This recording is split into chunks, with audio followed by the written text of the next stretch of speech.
Ang tanong dito ng reporter sa kanya, would you like to tell? Hmm? Marami daw kasi yung mga tao na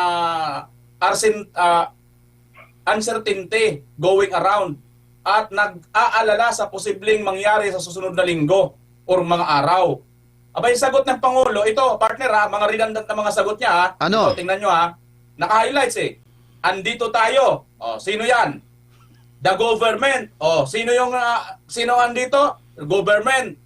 Okay? Andito ang gobyerno. O, di ba government ang gobyerno? Translate sa Tagalog.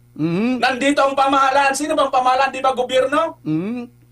Redundant lang naintindihan ko dito, partner eh. At tutuloy pa natin, sagot pa niya, at talagang binabantayan natin kung ano ang mga bagong pangyayari, kung ano ang darating para naman matiyak na patuloy na makakapaghanap buhay ang ating mga kababayan at patuloy na makakapasok sa trabaho ang ating mga commuter.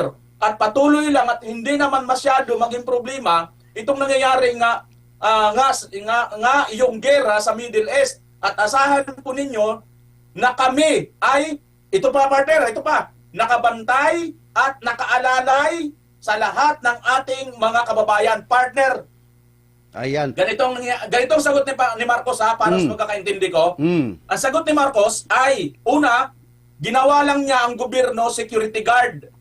Ikalawa, para mga traffic enforcer na mag-a-assist sa kanila.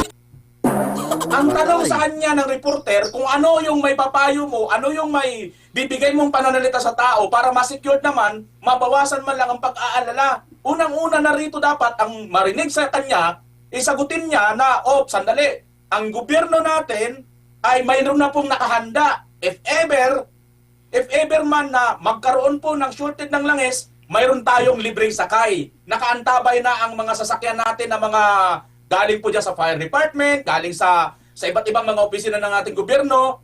Di ba ganun dapat ang kanyang mga sagot? Hindi. Nandito ang gobyerno.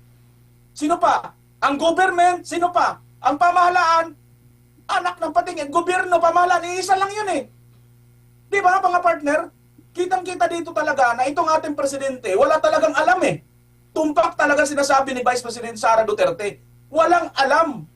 Ginawa lang niya ang sarili niya, kung hindi man security guard, traffic aid, traffic enforcer. Kasi aalala lang siya sa mga commuter eh. Anong gagawin mo? Hindi mo naman bibigyan ng libreng sakay mga commuter. Wala kang sinabi dito eh. Di ba? Tapos, mga nangyayari ngayon, alam naman talaga natin nangyayari. Anong gagawin mo?